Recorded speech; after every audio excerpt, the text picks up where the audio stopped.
नमस्कार, knocking-news.com में आपका स्वागत है। मैं हूं गिरिजेश वशिष्ठ। विकास दिव्य कीर्ति चर्चाओं में क्यों हैं और ये चर्चा कैसे और कहां से खड़ी हुई? क्या वो इस तरह से विवादों में आके प्रसिद्ध होना चाहते हैं या उनको निशाना बनाकर कोई और लाभ उठाना चाहता है? कंट्रोवर्सी क्या है? वो कसूरवार हैं या बेकसूर हैं? उनको निशाना बनाना और ट्विटर पे इतना बड़ा ट्रेंड खड़ा करना और उनको एंटी हिंदू साबित करना किस मकसद से है? उन्होंने किसी की भैंस खोली है या सचमुच किसी का दिल दुखाया है? उन्होंने कुछ विचार व्यक्त किए हैं या उन्होंने कोई सूचना दी है? असल दोषी कौन है और विरोध किसका होना चाहिए? किसके कपड़े फाड़ने चाहिए और जो बच जा रहा है? किसका बहिष्कार होना चाहिए? क्या विकास दिव्य कीर्ति का होना चाहिए या दूसरे का होना चाहिए? इन सारे प्रश्नों पे अपन बात करेंगे, चर्चा करेंगे और जानने की कोशिश करेंगे कि मामला क्या है। कहीं मत जाइए, इधर उधर कुछ नहीं होगा, जो होगा सच होगा और एकदम टू द पॉइंट होगा। मैं अभी हाजिर हुआ। हमारा चैनल आपकी मदद से चलता है, आपकी सहायता से चलता है। आपके पास धन है और अतिरिक्त धन है तो बहुत ज़्यादा अतिरिक्त है तो उसमें से बहुत थोड़ा सा आप हमको दे सकते हैं। हमारा UPI ID डिस्क्रिप्शन में है, एक QR कोड स्क्रीन पर है, उसके ज़रिए भी आप भुगतान कर सकते हैं। अभी हाजिर हुआ।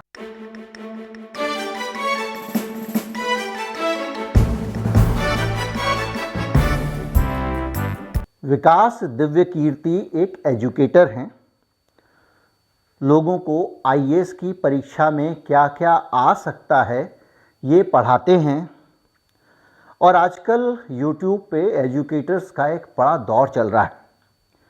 जो मैं वीडियो बनाता हूँ वो भी एजुकेशन के ही वीडियो हैं, लेकिन इनको जब मैं IAS IPS की और PCS की तैयारी के नाम पे बनाने लगूँगा तो बहुत सारे जो अभ्यर्थी हैं वो ये सोचेंगे कि उन्हें IAS की तैयारी करने में मदद मिलेगी और वो आकर मेरे वीडियो सुनना शुरू कर देंगे और भक्ति भाव से लोग जाकर जो इस तरह के एजुकेटर्स हैं उनके वीडियो सुनते हैं और उसके कारण उनको बहुत सारी जानकारियाँ करंट अफेयर्स पे दूसरी चीज़ों से मिलती हैं।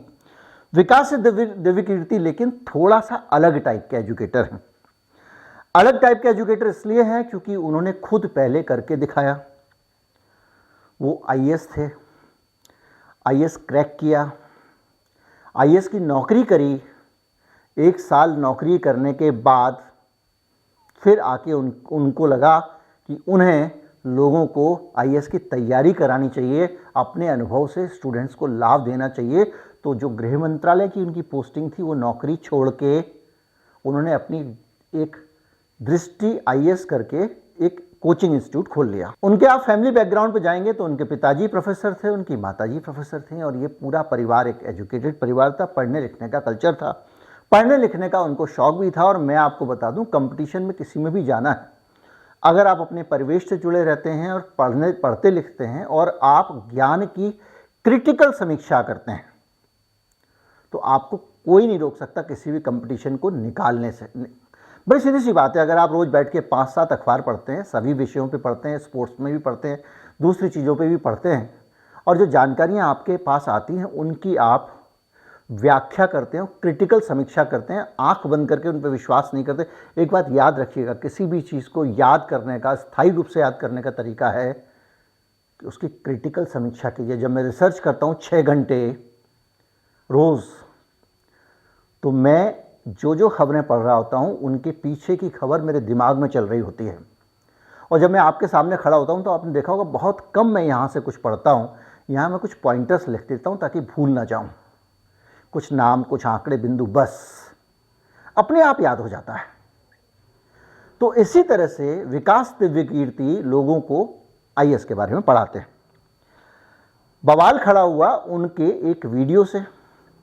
इस वीडियो में वो भगवान राम के बारे में कोई जानकारी दे रहे हैं और वो दरअसल जानकारी दे रहे हैं, ये कहना भी गलत है, वो जानकारी नहीं दे रहे हैं। वो ये बता रहे हैं कि पुराने ज़माने के संस्कृत के किसी ग्रंथ में, जिसका उन्होंने नाम बताया है, उस ग्रंथ में ये जिक्र किया गया है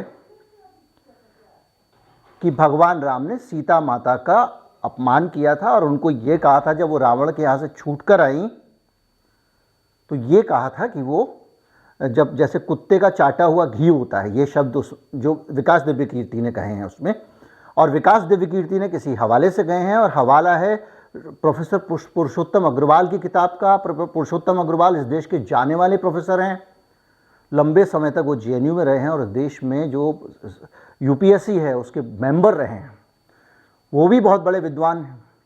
उन्होंने अपनी पुस्तक में इसको कोट किया, वहाँ से विकास दिव्य कीर्ति ने पढ़ा और वो उसका हवाला देकर कोई चीज़ बता रहे हैं। तो अब बात कहाँ पहुँचती है, मैं आपको किसके बारे में बता रहा हूँ, विकास दिव्य कीर्ति के बारे में। विकास दिव्य कीर्ति किसके बारे में बता रहे हैं, वो उस पुस्तक के बारे में बता रहे हैं जो पुरुषोत्तम अग्रवाल की उन्होंने पढ़ी है, और वो ये बता रहे हैं कि उस पुस्तक में उन्होंने महाभारत का एक भगवान राम से जुड़ा हुआ संस्कृत का कोई कोट है उसको पढ़ा और उस कोट में ये लिखा गया था जो शब्द मैं बता रहा हूं।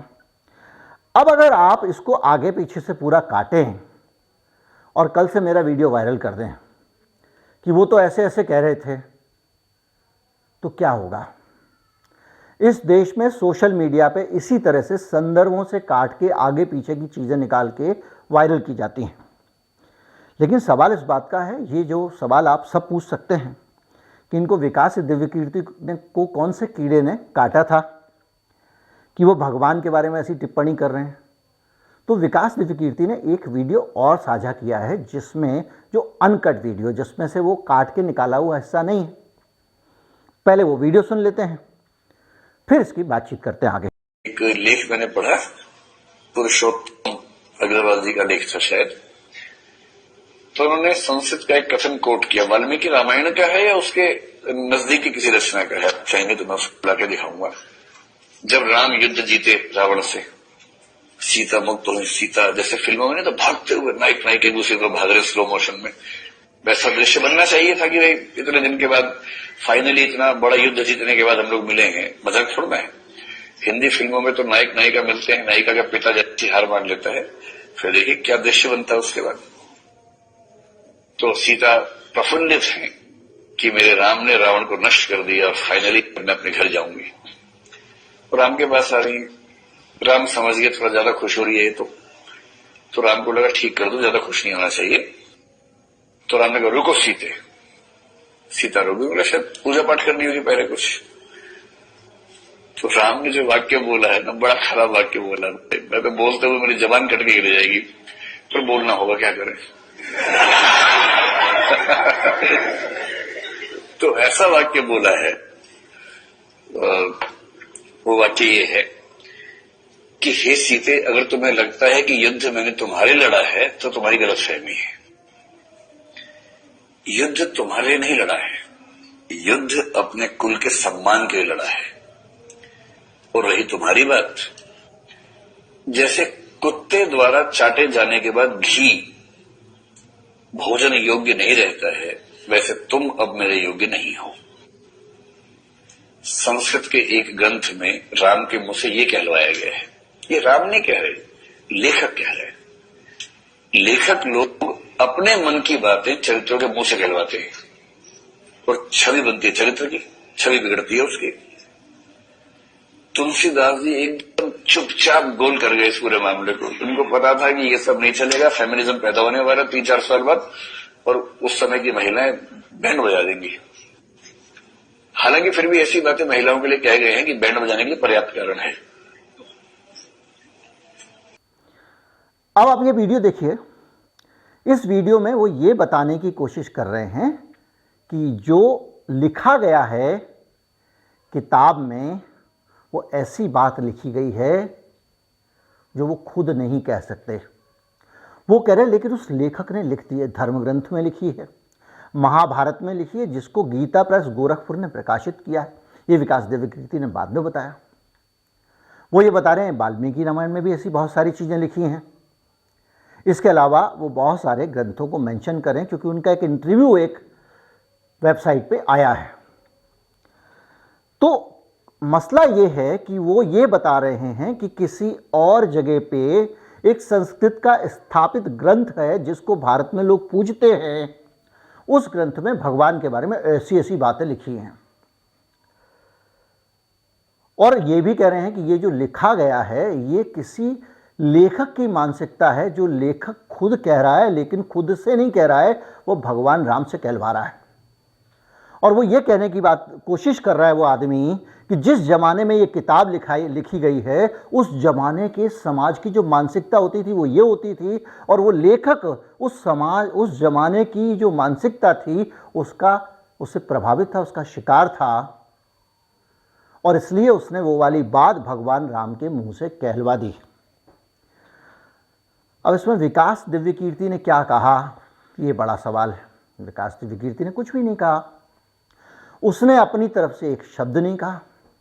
वो जो अपनी तरफ से उस इंटरव्यू में कहता है, बताता है कि वो अपनी तरफ से उस क्लास में जो कह रहा है वो अपनी तरफ से सिर्फ इतना कह रहा है कि गोस्वामी तुलसीदास बहुत प्रगतिशील थे, पूरी पोंगापंथी जो विरासत है उससे अलग थे, और उन्होंने इसीलिए जब रामचरितमानस लिखी तो भगवान राम के बारे में गलत सलत संदेश ना जाएं, इसलिए पहले के लिखे गए इन सारे के सारे डायलॉग्स को, इन सारी की सारी बातों को, इन श्लोकों को उन्होंने रामचरितमानस से हटा दिया। उन्होंने सीता के परित्याग वाला हिस्सा ही हटा दिया ताकि समाज में गलत संदेश ना जाए।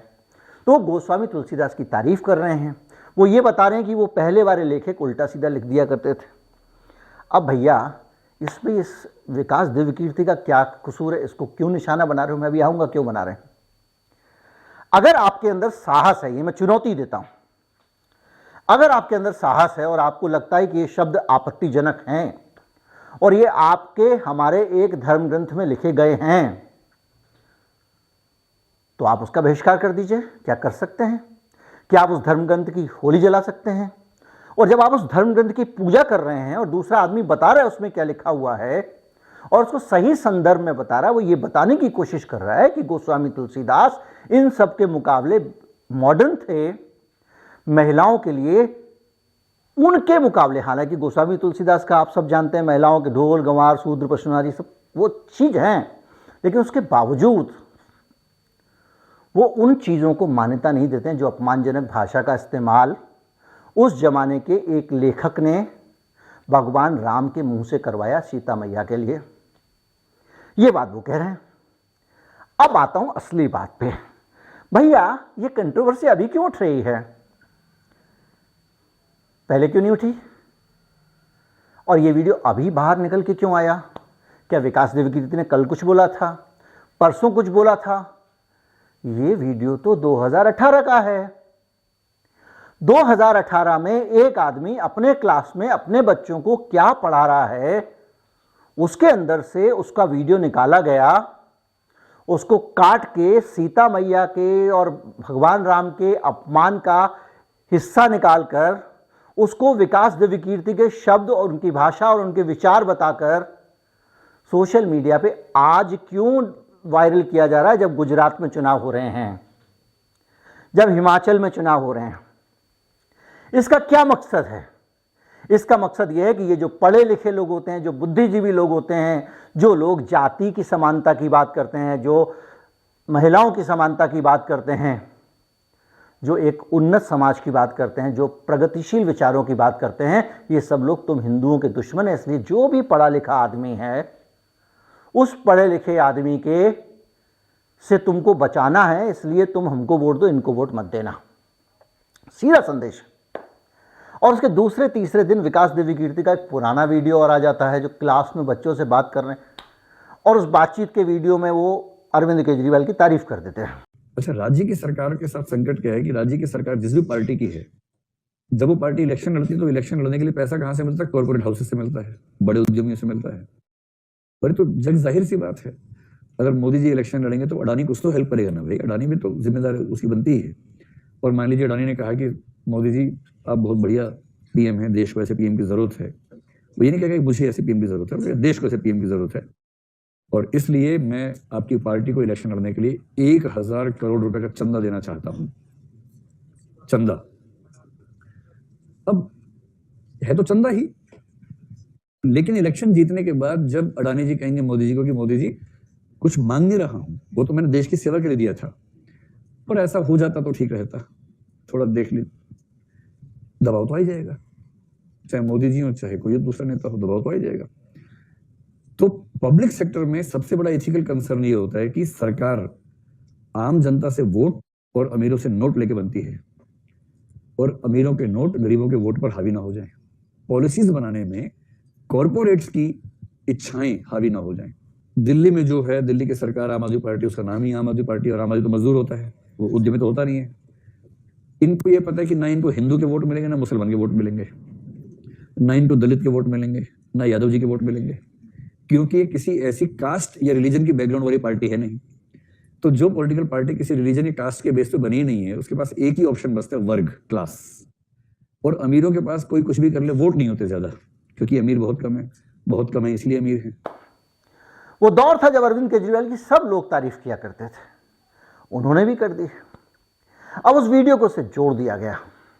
अब जोड़ने के बाद क्या हुआ? जोड़ने के बाद यह हुआ कि ये आम आदमी पार्टी का समर्थक आदमी है, और ये आदमी ऐसी ऐसी बातें भगवान के बारे में करता है, इसलिए आम आदमी पार्टी को वोट मत देना। ये राजनीति है, और ये शुद्ध और विशुद्ध राजनीति आज की तारीख में हम सबको प्रभावित कर रही है, हम सबको उग्र बना रही है, हम सबको हिंसक बना रही है। एक ऐसा वीडियो जिसमें छेड़छाड़ की गई है, जिसको क्रॉप करके निकाला गया है। एक और वीडियो था, याद कीजिए, आलू से सोना वाला। राहुल गांधी अपने भाषण में जोर जोर से कह रहे हैं कि मोदी जी ऐसे बड़ी बड़ी बातें करते हैं, बड़ी बड़ी बातें फेंकते हैं। वो कहते हैं कि इधर से आलू डालो, उधर सोना डालो, उधर से आलू डालो, उधर से सोना निकालो, मैं ऐसी मशीन दूंगा, ये सब बातें करके चले जाते हैं, ऊंची ऊंची फेंकते हैं। और राहुल गांधी ये कह रहे हैं, उन्होंने मोदी जी फेंकते हटा दिया, ये सब हटा दिया, सीधे सीधे आलू डालो सोना निकालो। और उसको देखो राहुल गांधी कैसी बातें करता है, और पप्पू वप्पू। और वो आज भी, जबकि उसका पूरा वीडियो उपलब्ध है, आधे से ज़्यादा लोग मानते हैं कि वो आलू से सोना बनाने वाले विचार राहुल गांधी के थे, जबकि राहुल गांधी मोदी जी के बारे में विचार व्यक्त कर रहे थे। ये ठीक वैसा है जैसे कि मैं आज राहुल गांधी के बारे में बता रहा हूँ, मैं आपको जो है वो विकास दिव्य कीर्ति के बारे में बता रहा हूँ। मेरी वीडियो में तो कुछ हिस्सा निकाल लीजिए और बोल दीजिए कि जो है ये मेरे विचार हैं। एक आदमी किसी ग्रंथ में लिखी हुई किसी बात को रेफर कर रहा है, उस बात के लिए अगर कोई जिम्मेदार है, चूंकि वो उस ग्रंथ में लिखा हुआ है तो वो ग्रंथ जिम्मेदार है, उस ग्रंथ का लेखक जिम्मेदार है। और अगर वो आपको भगवान का अपमान लगता है, जलाइए उस ग्रंथ की होलियां, अगर आप में साहस है तो। मैं नहीं कह रहा हूं, इसे मेरी अपील मत मानिएगा, ये मेरे निजी विचार भी नहीं है। लेकिन अगर वो बात आपत्तिजनक है तो विकास दिव्य कीर्ति का विरोध करने से अच्छा है कि उस ग्रंथ की उस बात का विरोध करिए। आप उसी प्लेटफॉर्म पे खड़े हो जाएंगे जिसपे विकास दिव्य कीर्ति खड़ा हुआ है, क्योंकि वो भी कह रहा है कि ये जो बातें थीं, जो उस वक्त लिखी गई थीं, ये ठीक नहीं थी और इतनी खराब थी कि बाद में गोस्वामी तुलसीदास ने भी उसको निकाल दिया। ये हमको समझना पड़ेगा। और जब तक हम ये नहीं समझेंगे, इसी तरह से ट्विटर पे हमको उल्लू बनाया जाता रहेगा। उम्मीद करता हूं आप पूरे वीडियो में पूरा जो मर्म है ना, इसका समझ गए होंगे। चुनाव के टाइम पे इस तरह के बहुत सारे वीडियो आते हैं। आपको याद होगा, पहले वीडियो आते थे बहुत सारे, पीट पीट के कहा जा रहा है कि तुम बोलो जय श्री राम बोलो, जय श्री राम बोलो। एक आदमी को पकड़ लिया, पीट रहे हैं। इस इलेक्शन के टाइम पे एक वीडियो आ गया, पकड़ के बोल रहा अल्लाह अकबर बोलो। आ गया वीडियो।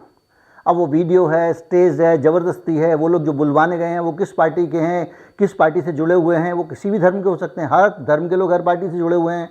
उनकी वीडियो बनाने की नीयत क्या थी? उन्होंने जाके हॉस्टल में उन बच्चों को पीटा क्यों?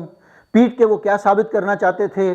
और इस पॉलिटिकल माहौल में बच्चा भी जानता है कि ऐसा वीडियो आने से किसको लाभ होने वाला है। तब भी तुम ये वीडियो बना रहे हो। अगर तुम वाकई मुसलमान हो तो ऐसा क्यों करोगे? कुल्हाड़ी खोपड़ी पे थोड़ी मार लोगे, कुल्हाड़ी पैर पे थोड़ी मार लोगे। लेकिन ये चुनाव में सब चल रहा है। अफसोस, हमारे देश की राजनीति ये भी नहीं चिंता करती है कि समाज का क्या होने वाला है और समाज पे क्या असर इन सब चीज़ों का पड़ेगा। लेकिन ये सब हो रहा है। बहरहाल जो भी हो, इस बहस में हम सबको ये सब पता लगा, ये अंदाज़ा लगा कि हमारे धर्म ग्रंथों में कैसी कैसी बातें लिखी गई हैं। ऐसी बातें जिनको स्वीकार करना तो दूर, हम सुनना भी नहीं चाहते, पहली चीज़। और दूसरी चीज़, हम ये भी जान गए कि जो हमारे पूर्वज थे, हमसे 100 साल 150 साल पहले के लोग, वो इन सब चीज़ों को पढ़ने के बाद भी उग्र नहीं होते थे। इन चीज़ों को सहेजते रहे, पढ़ते रहे, अपने पास रखे रहे और इनकी मीमांसा करते रहे, इनका अर्थ निकालते रहे, इनका भावार्थ निकालते रहे, बहुत सारी चीज़ें पता करते रहे, कैसे हुआ, क्या किया था, इसके इंटरप्रिटेशन आते रहे, कुछ लोग इसको डिफेंड करते रहे, कुछ लोग इसका विरोध करते रहे, और एक व्यापक बौद्धिक विमर्श हमारे समाज में चलता रहा। अब तालिबान की तरह लठ लेकर, बंदूक लेकर, रॉकेट लॉन्चर लेकर भारत में रहना है तो वंदे मातरम बोलना होगा टाइप में। जैसे वो डंडा फटकारते, जो कोई स्कूल जाता, भी पिछले दिनों वीडियो आया था, तो तालिबान लड़कियों को थप्पड़ मार मार के भगा रहे थे, डंडा मार मार के, कि तुम स्कूल में पढ़ने के लिए आई तो कैसे आई। अब भारत में भी वैसा होने लग गया है भैया, कि आप जो है, आपने ये कहा तो कैसे कहा। अरे भाई, सैकड़ों साल हो गए, पता नहीं कब महाभारत लिखा गया होगा, क्योंकि इस पर विद्वानों में मतभेद है, क्या पता कब लिखा गया है। लेकिन जब महाभारत लिखा गया तब से लेके आज तक वही बात चली आ रही है और कही जा रही है। महाभारत में राम के बारे में, और वो राम के बारे में कही जाए, वाल्मीकि रामायण में भी इसमें बहुत सारी इस तरह की बातें हैं जिनका जिक्र अलग अलग विद्वानों ने किया है। चूंकि मैंने खुद नहीं पढ़ा इसलिए मैं नहीं बोलूँगा, वरना मेरा लोग विकास देवी कीर्ति बनाने में 2 मिनट नहीं लगाएंगे। पर आप एक बात समझिए कि ये सब भारत कैसा था, हर तरह का इसमें विचार था। चारवाक थे, चारवाक जैसे विद्वान जो बिल्कुल नास्तिक थे, वो भी हमारी जो सनातन धारा है उसका हिस्सा थे। ऋषि बृहस्पति हमारी सनातन धारा का हिस्सा थे, जो कभी ईश्वर के अस्तित्व को ही नहीं मानते थे। हमारी सनातन धारा का हिस्सा कितने लोग रहे हैं, आप कल्पना कीजिए। हम वो सुश्रुत के देश हैं, हम लोग कितनी चरक के देश हैं।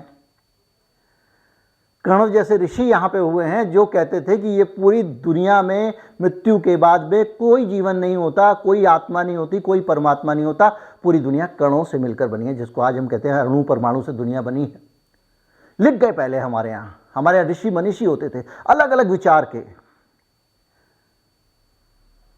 और आप सोचिए, जब इतनी सारी विचारधाराओं का समागम होता है तो भारत जैसा विराट समाज विकसित होता है जिसमें ज्ञान का अथाह भंडार है। और अब हम सारे विज्ञान को, सारे ज्ञान को एक तरफ जला देना चाहते हैं, और हम चाहते हैं कि हम वही ज्ञान पालें, वही विज्ञान पालें जो हम चाहते हैं। इससे तो समाज आगे नहीं बढ़ेगा। समाज आगे बढ़ता है विभिन्न प्रकार के विचारों से, उनके समागम से, उनके बहस से।